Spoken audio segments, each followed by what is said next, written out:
All right. So I think we can get started. Thank you very much again for joining. It is becoming a really interesting time of the year, as we all know, because we are heading towards we are having going towards the holiday sales, and because of that, we wanted to provide some proven techniques for you to boost your holiday sales easily this year, because we know that something unexpected or unknown is coming due to the pandemic. But we are going to talk about that in more details later. But before just jumping to the details, let me also introduce ourselves. My name is Kate. I'm the on-site journey optimization specialist here at OptiMonk. And we also have Raul here. Raul, thank you very much for accepting our invitation. Raul is the partner manager at Referral Candy. And it's always a pleasure to work with you and to have webinars with you. So thank you very much one more time for accepting this invitation. My pleasure. I'm very happy to be here. And hi, everyone. Looking forward to this. Yeah, absolutely. All right. Let me just introduce OptiMonk briefly as well. Probably there are people around among us who haven't heard about us already. So just in a nutshell, OptiMonk is an on-site message toolkit. So basically what we do is that whenever someone gets to your site as a visitor, we just simply start to track their behavior. And the reason why we do so is that if we have this information about them, we can just decide what message to be displayed, why they are still on the site, depending on their behavior and depending on their awareness stage or engagement to your brand and to your products and services. Well, we are available in more than 150 countries, and as for today, we have more than 60,000 websites who use OptiMonk every day. So we're growing, luckily. Mm-hmm. And Raul, could you please also introduce Referral Candy and what we should know about you? Yeah, absolutely. So for those of you who don't know Referral Candy, so we are an app that allows e-commerce brands to set up and run customer referral programs.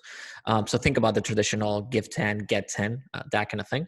So it's a very easy way to retain your customers because you're kind of incentivizing them to acquire new customers for you, but at the same time, they get an incentive to come back to your store and buy again because they just earn a reward for spreading the word.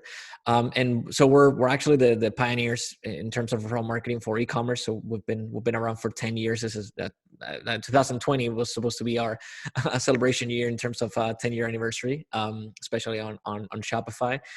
We've worked with over 30,000 brands. And generated over $230 million in referral sales for our clients. So we've been around for a while, and we have some tips and some learnings that we can share with you guys. Yeah, absolutely. And I can't wait to get to that point as well. Well, as I've mentioned in our introduction, we are getting closer to this year's holiday sale. And we all know that due to the pandemic and due to the lockdowns, we can experience and we can expect some huge increase in traffic and in the volume that we have to deal with as e-commerce store owners.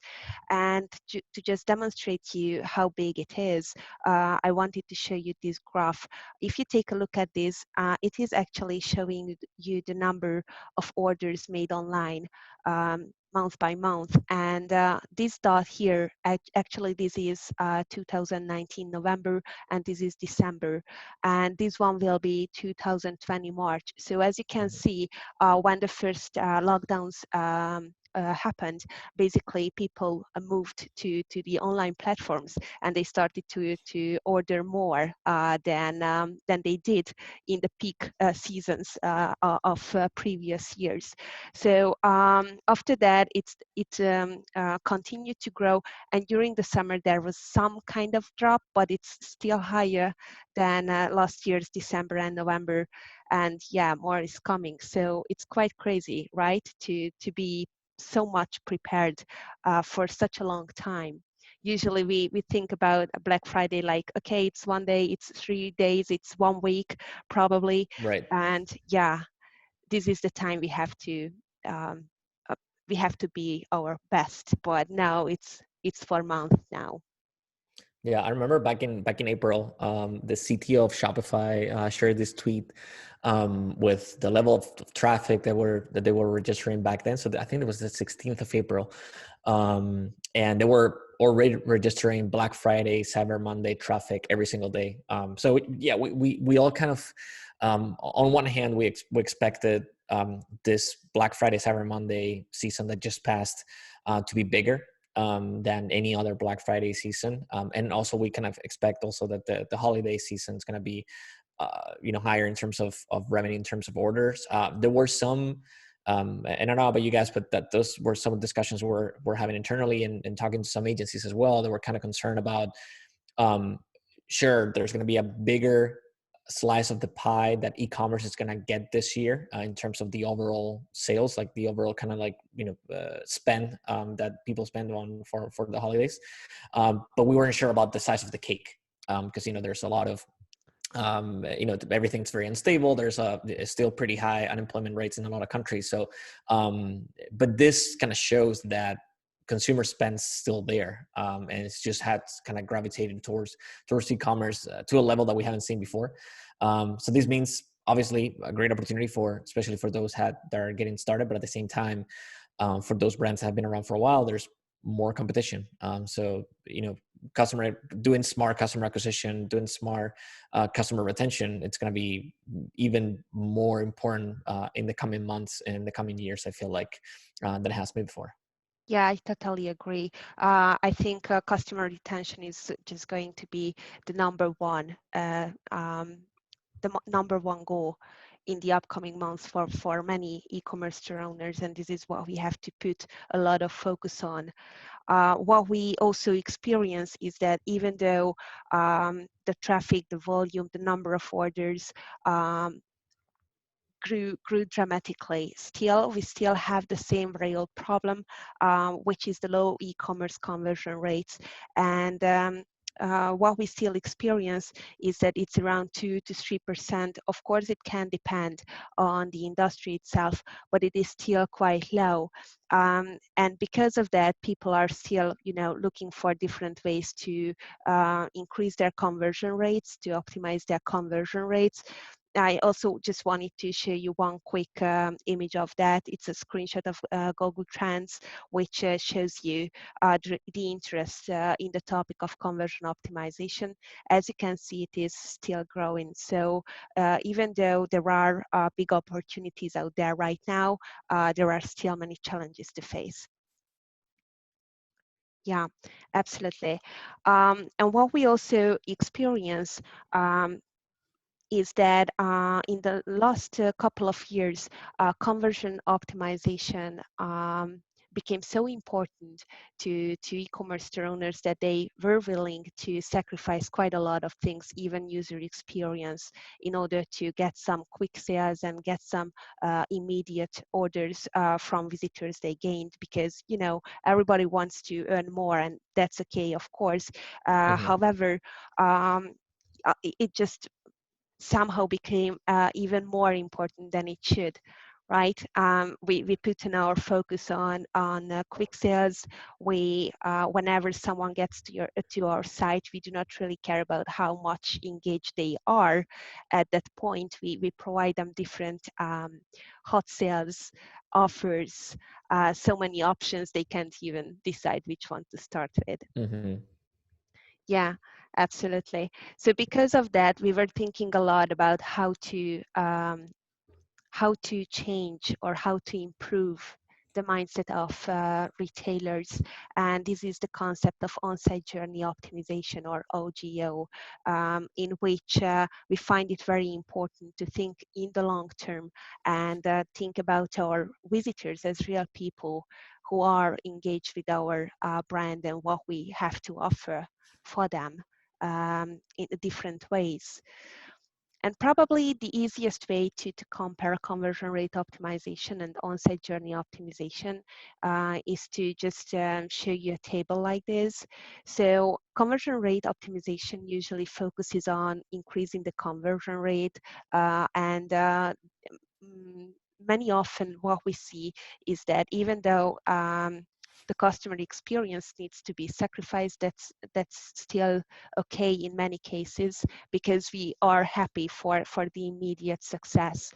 Um, However, what OGO or on-site journey optimization does is that it also focuses on improving the customer experience because it understands better that the visitors are different and they just think about a brand or a product in different ways depending on how much engaged they are or how much information they already have about a certain product or service. Well, and of course, there are other things that makes a difference between the two. Like, for instance, for conversion rate optimization, the number one KPI is the conversion rate itself, of course. However, with OGO, you can also have a positive impact on your average cart value, and maybe even more importantly, on the retention rate and on how many of your first-time buyers are going to be returning customers of yours, because yeah, loyal customers are a must, and is going to be a must in the next couple of months. I'm pretty sure. Yeah. And actually, I will add up to that if you don't mind, on terms of Sure. the customer loyalty side. At the end of the day, when we think about customer loyalty, we tend to think about loyalty programs, or some sort of like reward experience that we can provide to customers. But at the end of the day, um, everything starts with what you just mentioned here in the slide, which is customer experience. So everything, any sort of customer loyalty or customer centric approach, customer loyalty approach needs to start with a customer centric approach. So everything needs to start with the fact that you have a great product that your customers are going to love, that they're going to be able to purchase without any sort of issues, and like you said, without any sort of like tricks going for the quick Yeah. sale. It's more about basically delivering the experience to the client and making sure the client it's happy with the whole process, and not necessarily think that they have to rush to make a purchase because the coupon might expire, or having some sort of flash sale, like which works. I mean, I'm not against that, obviously, but as a long-term strategy, it's more about how much value can you deliver to the client. So we always tend to think, and this is kind of related to referral marketing in the sense that try to build a community around your brand. So your brand's more than just a product. It's you stand, you have stance and opinions and kind of like something that moved you to start the brand. Make sure that your customers are understanding that, and making sure that they understand that you're different from the other products out there. You're not just a product, you're a brand. You have a name and a face, and kind of like something that they can distinguish you. So yeah, creating value at every point, like you mentioned there, creating value at every point of the customer's life cycle. That's exactly right. Like I've me as a outside of kind of like my e-commerce persona, just as a consumer myself, I'm still really triggered when e-commerce brands interact with me after a purchase just to give me a coupon code. There's a lot more to that. Keep me updated. What's new, what kind of content are you guys kind of putting out there, what value can you provide with me, and delivering that value at every step of the way. It's a long-term strategy, and it might not pay off right away, but you're going to end up building a community of customers that are circulating around you, and also keeping you top of mind, which is super important in the long run. Yeah, absolutely. I totally understand. And that's a very important difference between CRO and OGO, because CRO usually is a short-term thinking, right? We wish to have immediate deals, immediate sales, immediate numbers, immediate results, but that is not the fundamentum of the long-term thinking and long-term strategy. However, I'm pretty sure that most of the e-commerce owners have long-term strategies in their mind. So Yeah. I absolutely believe that this is something worth starting to do right now, and thinking more about how you can provide value continuously to your visitors and to your customers. Yeah, absolutely. And as I've mentioned before, visitors are usually not engaged enough or not engaged at the same level, actually, to your brand and to what you do. Um, and still we tend to show them the same offers, the same products, the same everything when they get to our site. We do not really take into account that they have different information in their mind about what we do. So with on-site journey optimization, we focus on different customer awareness stages. And of course, these were not developed by us. These are very well-known awareness stages for a long time now, but we really think that this is something that we, as retailers, started to forget a little bit about. But if we just think about our visitors, this is really true that they are on different awareness stages. Like if someone gets to your site and they have never heard about you, they just clicked on a Facebook ad, and this is how they got to your site. They might be completely problem unaware visitors, right? Who do not even know that they have a problem, and you have the solution for that problem. You know that they have that problem, but they probably are not aware of that at that point. And of course, it is our responsibility to build up the problem awareness, but it is not going to work if you offer them 10% off right after they entered your site. So yeah, it is really, really important. And we also can talk about problem-aware stages, on which visitors already know that they have a problem, but they do not know how to solve it, and they are, just searching around to find some solution for their problems. Solution-aware stages, on which visitors already know that you might have the solution for their problems. One of your product might be good for them, but they are not sure which one.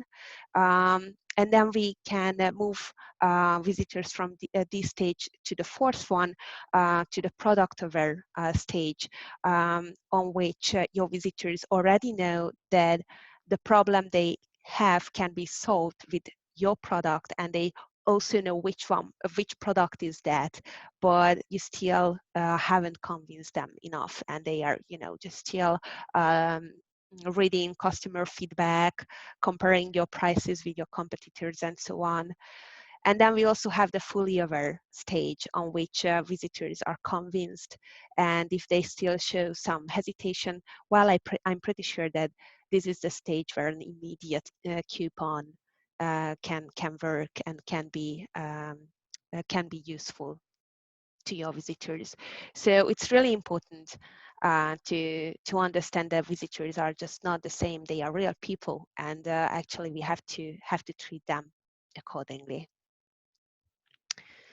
All right, and actually we also developed an on-site journey optimization process, and to just better understand how the steps look like, I wanted to share this information with you as well, so that you can be absolutely in context with what is happening, or how to get started to optimize your own on-site journey processes. So this is actually built up in 3 big steps. Step 1 is to analyze your on-site journey. Step 2, to create an on-site journey plan based on what you have right now and where you wish to get.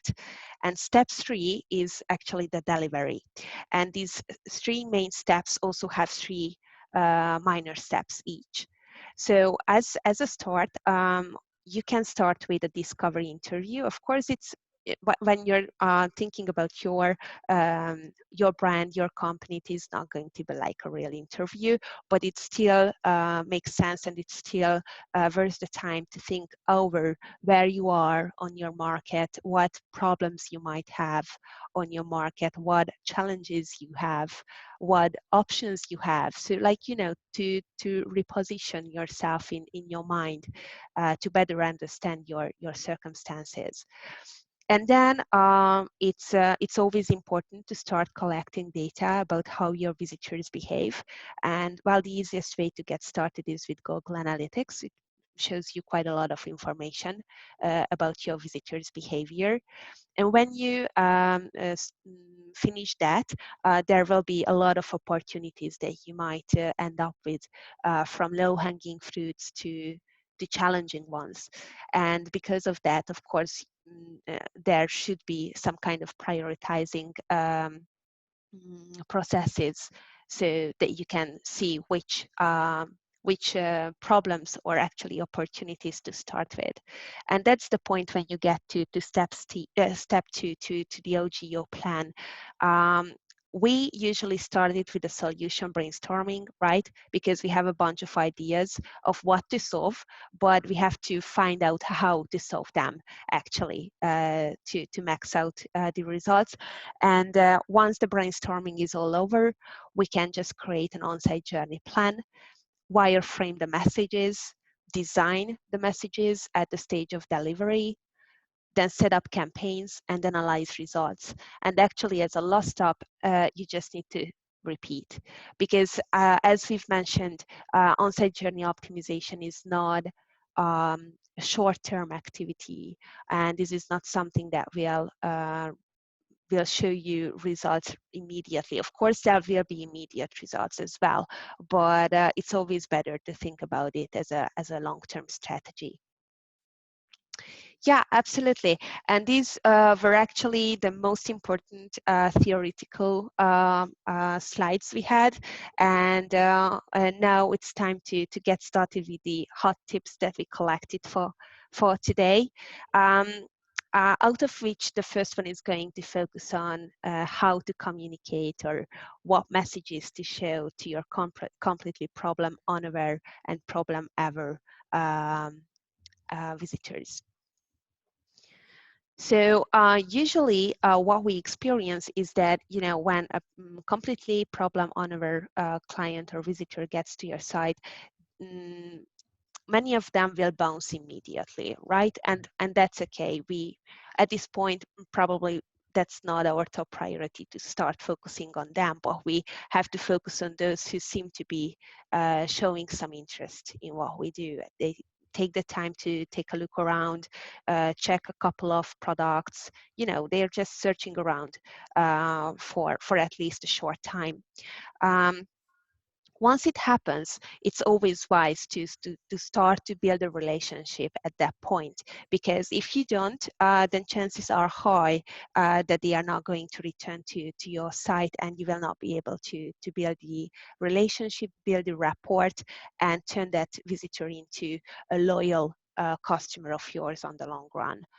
And of course, the easiest way to do it is to make them sign up to your newsletter before the Christmas or Black Friday or any other seasonal periods during the year. It's also wise to build up like a list of those who seem to be interested enough to make a purchase later.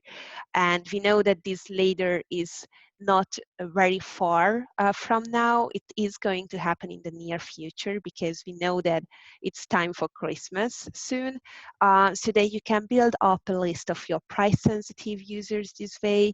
You can build up a list of those who wish to buy from you later, but you are not pushing your products to them right at that point when they get to the site. Yeah, I think that's a really smart example that you showed there.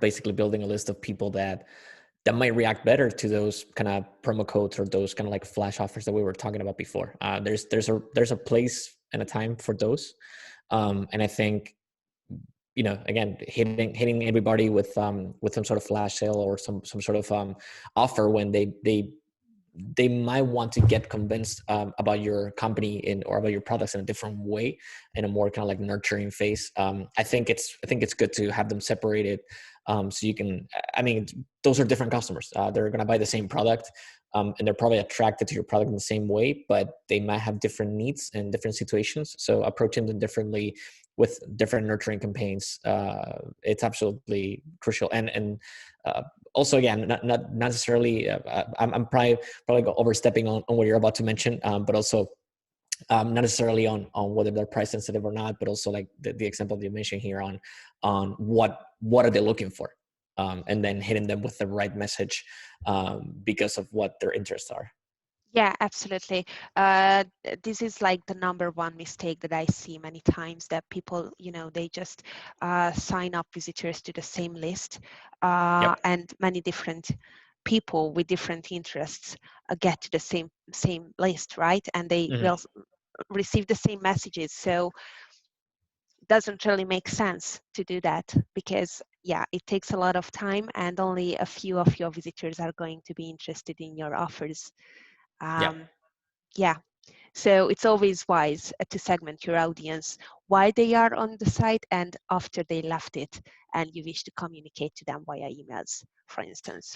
Yeah, I've seen examples of companies doing this also in terms of like asking customers some questions about themselves, or asking visitors in this case questions about themselves.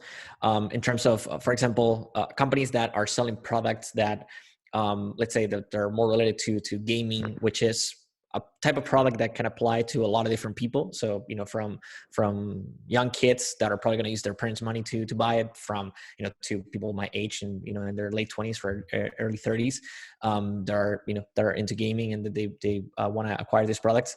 It's good to segment them into different buckets, because people from kind of like different paths of life are going to have different interests, and they're going to might want to see different things, or they might be attracted to different things. So I've seen companies doing that, segmenting in terms of age, also segmenting in terms of whether you are targeting the final decision maker or somebody above them. So again, like kind of going back to the example of gaming, it's also interesting if you're emailing somebody that's going to purchase the product for somebody else, or if they're going to buy it for themselves. So again, this is obviously this changes in terms of what your product is selling, and who the customer is. In this case, it's somebody buying it for themselves. If you're selling, let's say, fashion items for, let's say for just for women, it might be good to know if the person that just signed up for your newsletter is somebody that's buying something for their girlfriends, for example, or is it a woman that's signed up for your newsletter because they want to stay up to date on what's coming up next. So all these type of different things, again, depends on the industry, but it's a really, really smart way to kind of like, get the foot in the door in the right way from the very beginning. Yeah, absolutely. And I'm very happy that you've mentioned this, that, people might be interested in different things based on their background, based on demographics, Yep. or basically, yeah, based on the products. Um, and this is another problem that we see quite often at the second stage, in the problem aware stage as well, because, visitors get to the site, they already know that, yeah, they do have a problem, they are looking for the solution, but it's never easy for someone who is just getting familiar with something to find a product they need among of thousands of products, right? And Right. they do have quite a lot of questions, and we just usually forget how difficult it is to learn how things work in a new area, in an area which was unknown for us earlier because we didn't have that problem, right? So usually it does make sense also to start qualifying your visitors when they get to your site, and based on their answers, based on the qualification result, guide them through your site, so that you can help them out, even if you are not there physically, of course. And during these times when a lot of people who didn't shop a lot online, but they just simply went to the malls and asked the shop assistants, also sales assistant, to help them out. They do have to figure out how things happen online, and this is something that we also have to take into account in the next couple of months.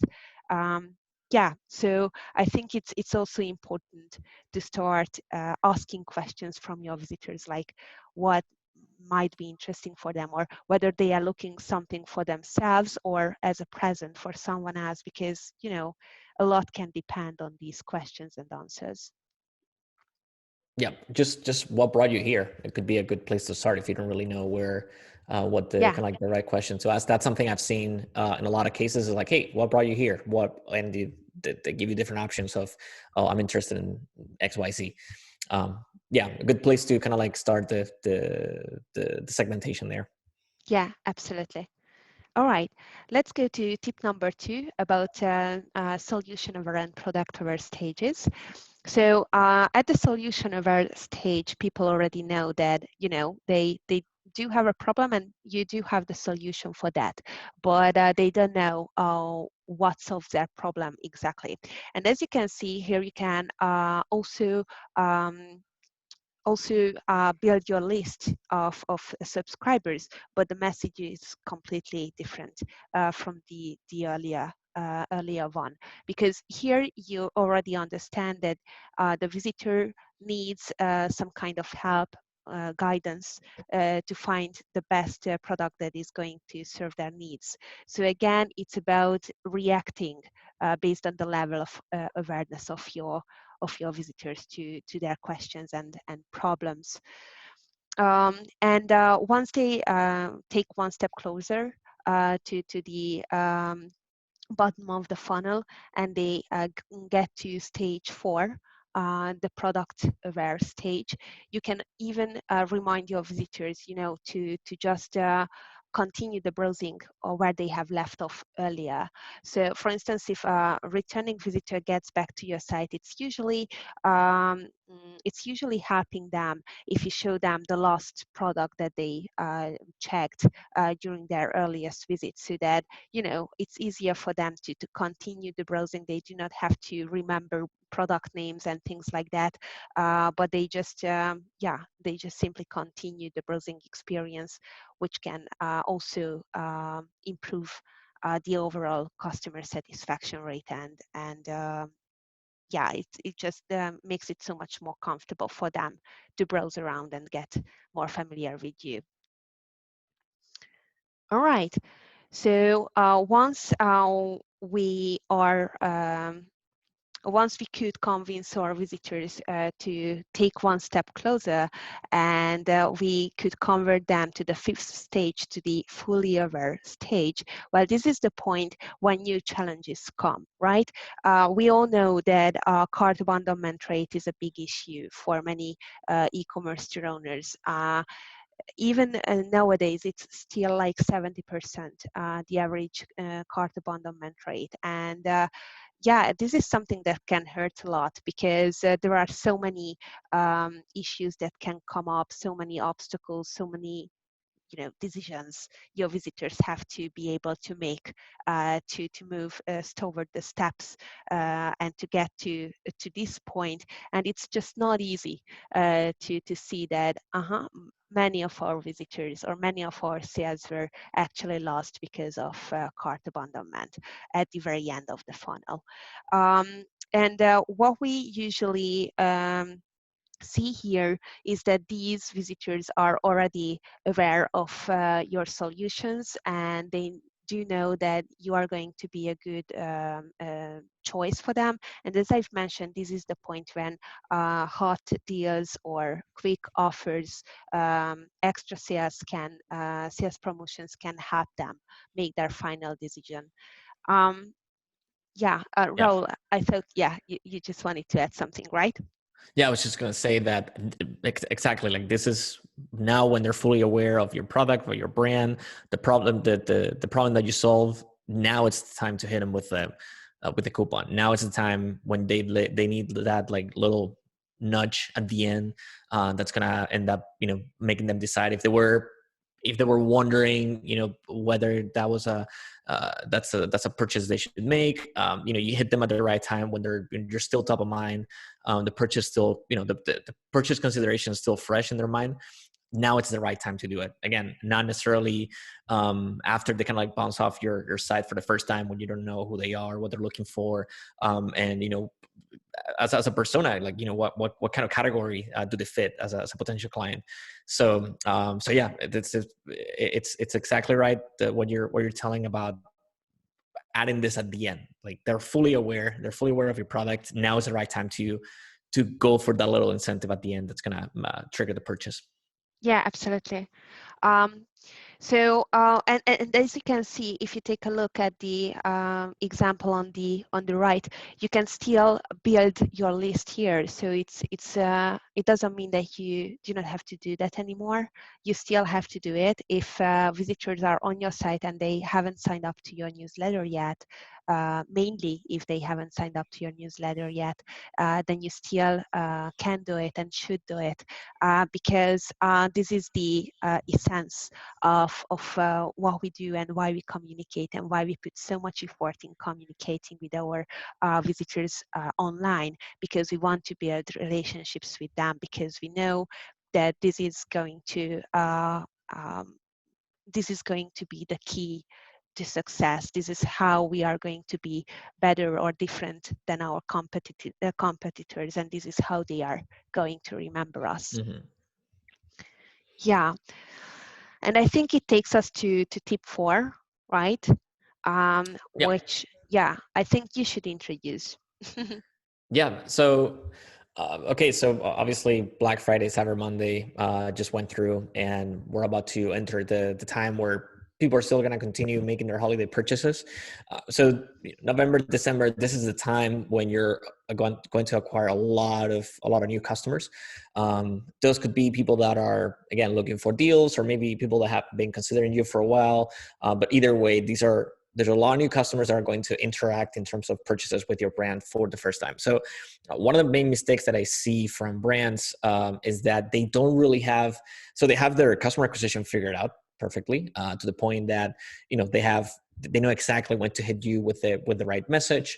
They know how to kind of like guide you through that first purchase. But once you go through checkout for the first time, they kind of forget about you, or again, if they reach out to you again, it's just to offer you a discount, which again, it might work, but you might not be at the stage in which you need that discount again, or you might want to kind of learn more about what other options you have, maybe how to better utilize the product. So just make sure that you have a solid post-purchase plan in place. So whether that is to get them to write a review for you, get them to refer their friends, get them to come back and buy again if you sell a product that it's on a subscription base, for example. So those are really good examples here. So actually, oh yeah, there were some good stats on the slide before. Yeah. We can go back if you wish. I just wanted to show the examples that you were. Yeah. Exactly. Yeah, exactly. So this is good. Like, get them to give feedback, get them to write a review, get them to, again, kind of interact with you again in a way that's not necessarily about a new purchase. And that can also, kind of going back to what you were saying before, Kate, about getting to know your product, getting to know your customers better. Now that they bought from you, maybe it's still a good time to learn more about how you can, kind of improve your messaging to them. So, some really interesting stats here on how customers acquire during the holiday season have over 6% higher value than people that buy them at different time of the year. One really important one is that returning buyers spend up to three times more. But more than this is the fact that repeat purchases have a way higher profit margin. So once you get somebody, you got somebody to your store for the first time, that customer comes with a customer acquisition cost that you've spent on getting that customer through the checkout. But once they buy from you for the second time, those costs are gone. So it's, it's the profit margins it's huge compared to the first time. So if you can get them to come back for a second, third, fourth purchase, that's gonna, at the end of the day, financially, it's gonna make a huge difference on your store. So it's not only the fact that they spend more, mostly because when we don't know the brand, we kind of just want to make a test purchase and figure it out, okay, what deal is here? Like, are the products good? And then after that, they might not only buy again, but they might also talk to their friends about it. So that first purchase is, obviously crucial here in terms of a long-term relationship with your customer. And obviously, yeah, the more they spend, the more engaged they become. So, even more if you can turn your product, if it already is great, but if you can also turn your product in some sort of subscription, that has a lot of value, because that means that you're going to be top of mind constantly on your clients. If they know that they have a package coming from you every once in a while, that's going to be part of kind of their daily lives. So there's a lot of work that you can do on top of that to spread the word as well. Yeah. Oh, Yeah, sorry, go ahead. absolutely. Yeah. I just wanted to get back here and just add one more thought here. So yeah, I totally agree with you. Retention is really crucial, and this is how we can achieve higher results more easily, right? Than acquiring new customers all the time to our site. So absolutely, and when they just finish their first purchase, it's usually better not to interact with them after the sales happened via email, like a couple of days later or anything like Yep. that. But while they are still on the site, ask for feedback, and if they give you a feedback, you can, as an option, give them a coupon to make them come back and buy again from you. It's not necessary, but this is something that you can test.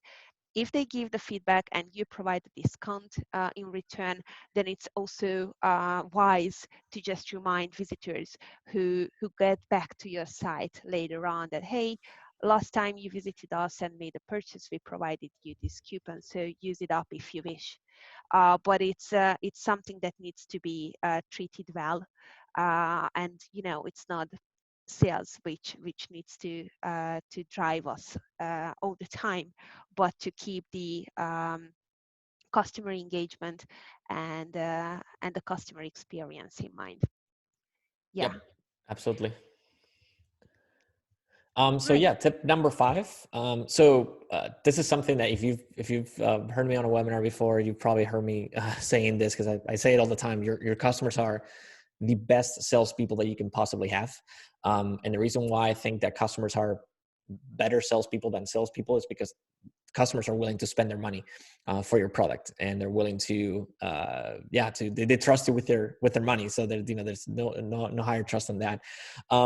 I think that your customers are your best salespeople for different reasons. So the first one is that the audience that they're selling to, which is friends and family, trust them for who they are. They're not a salesperson to that friend, to that coworker.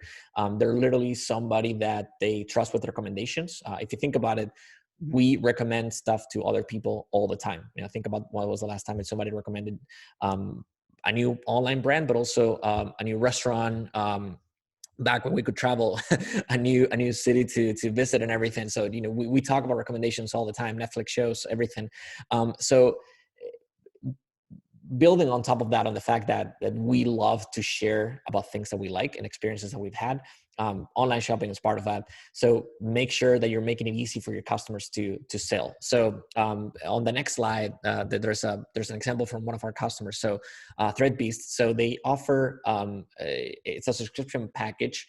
So every month you get a set of clothes, like just what you see there. A pair of sneakers, a t-shirt, jeans, a hat, etc. And so they have a referral program that they've been running for, I think, like 4 or 5 years now. And one of the things that they do is that they're giving tools to their clients to help them to sell. So they're on the page where they have the information about the referral program. They also have a link to a blog post that they have on how to share on Instagram for the best results. So they're literally encouraging customers to go out and sell because obviously they get some really cool incentives in exchange. So for every friend that they refer, they get an additional package. So double the close that we'll get on their next subscription. So it's also a great way to get them engaged with the brand, and to make sure that they're going to stick around. And so yeah, just think about your customers as your best salespeople. They don't sound like salespeople. They to their audience, they are not salespeople. They're literally somebody that's trying to give a good recommendation. So just keep that in mind and make it easy for them to sell, basically. Yeah, absolutely. And I just remember, unfortunately, I don't remember the exact number, but a couple of months ago, I read an interesting statistics that was about, a general speaking, talking to friends, to family, and so on. And the statistics showed that probably around 60 or 70% of what we talk about is brands and Oh yeah. purchases, what we do, what we buy, how we decided, how satisfied we are with what we just selected as as a new brand in our life. So yeah, that's absolutely valid and very interesting. Especially at this time of the year. What do you get for during Black Friday, or what are you planning on getting for Christmas for your family? Yeah, So yeah, absolutely. more than ever. Okay, and then yeah, lastly, tip number 6. So if you do decide to incentivize referrals, study your customers and make sure that you adjust this referral rewards to their behavior. So this is as simple as figuring out, for example, how often are your customers going to buy from you again? So on the left side, on the next example, we have a company that sells wall beds. So obviously a bed is something that you probably don't buy them once a year or anything like that. A bed is probably something you buy every 5-10 years maybe. That's obviously giving somebody a discount for referring their friends, and getting an exchange, a discount towards a future purchase, that might not really make sense, because you may never use that discount again.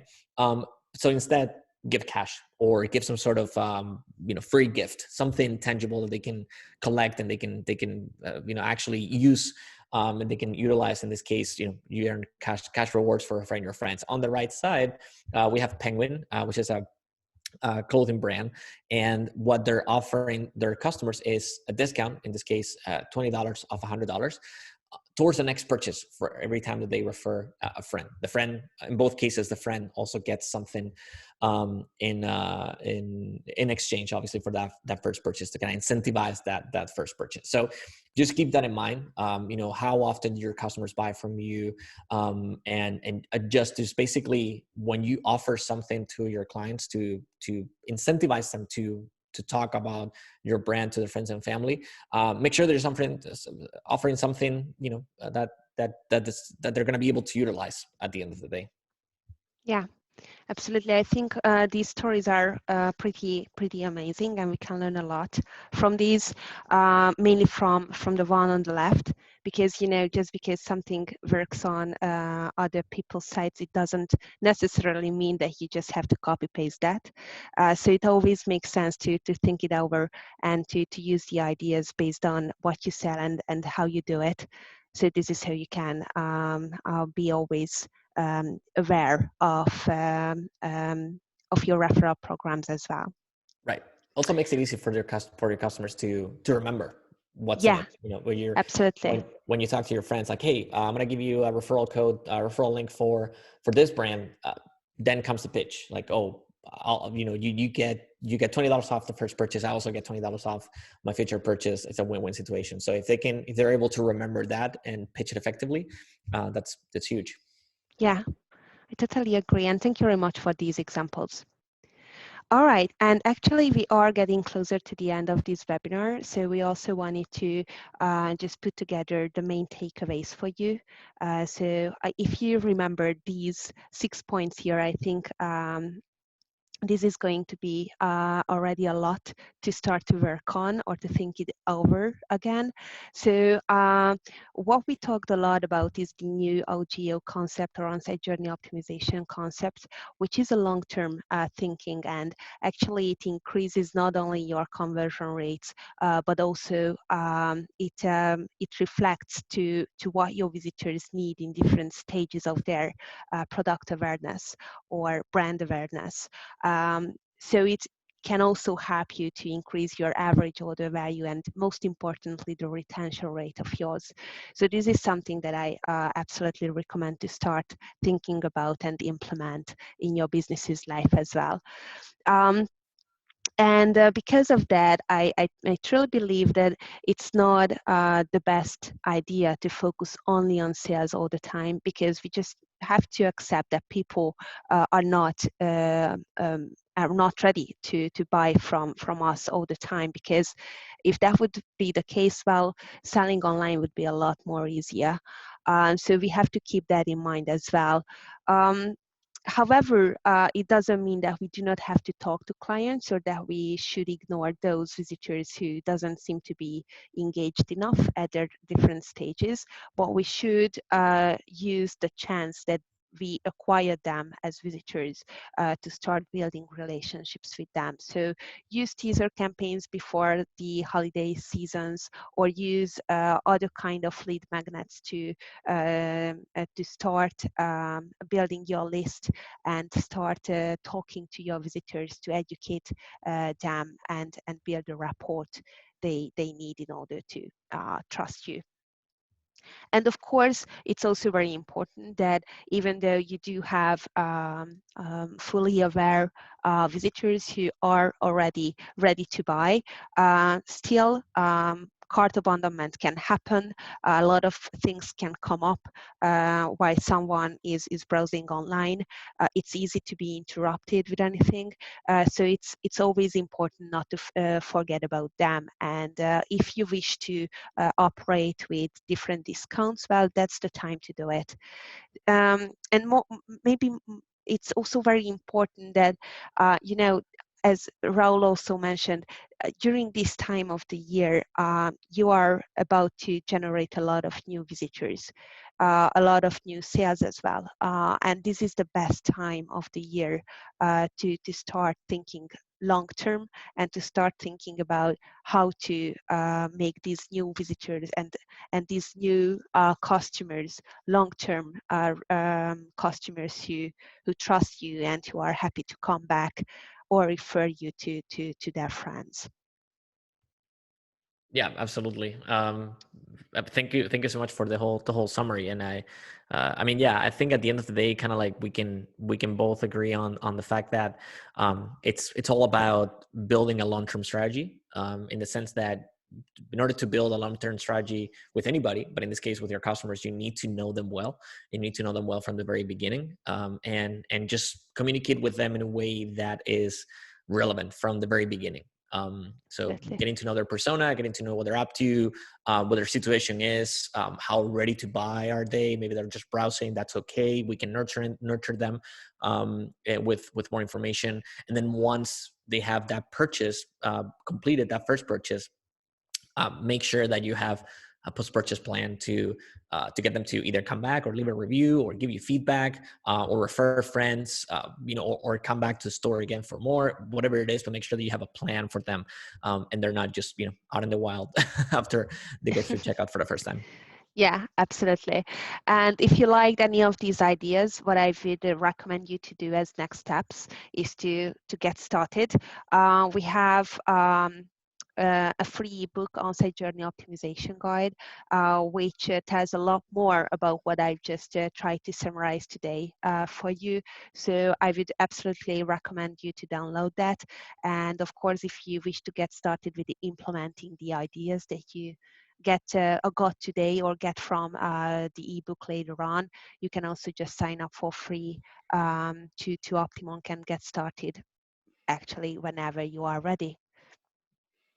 Oh, and then on our end, so yeah, referral marketing, it's something that you can use to acquire new customers and retain your existing ones. As I mentioned earlier, we're one of the pioneers in referral marketing for e-commerce. So if you'd like to take a look at it, sign up for a 30-day free trial, and see how you can start converting your customers into your marketing team. Yeah, you can go to referralcandy.com, and you can also email me if you have any questions. I'm more than happy to assist with that. All right. Thank you very much, Raul, for all the ideas and all the thoughts that you shared with us. And let me just take a look at the Zoom. Probably we might have some questions.